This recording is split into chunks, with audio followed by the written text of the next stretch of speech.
Look at your hand. Almost every atom in it was born inside a star that exploded long before the sun even existed. Let's trace your true cosmic origin. When the universe began, it made only the lightest elements, mostly hydrogen and a little helium. None of the carbon, oxygen, or iron in your body existed yet. The cosmos needed factories to build the rest. Deep inside stars, immense pressure fuses light atoms into heavier ones. This furnace built the carbon in your cells and the oxygen you breathe. Stars are the kitchens where your ingredients were cooked. When a massive star dies, it explodes in a supernova, flinging its forged elements across space. This violent death scatters the seeds of new worlds and new life.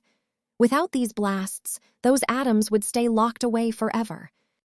Some of the heaviest atoms, like the gold in a ring, come from something even rarer, two neutron stars smashing together. These cosmic collisions forge precious metals in seconds. The bling on your finger is older than the Earth. That scattered stardust gathered into new clouds, which collapsed to form the sun, the Earth, and eventually you. Every breath and heartbeat runs on recycled stellar material. You are the universe reassembled into a living being. So the next time you look up at the night sky, remember, those stars are family. You're not just watching the universe, you're a piece of it that came alive. If this gave you chills, like and subscribe for more cosmic wonders.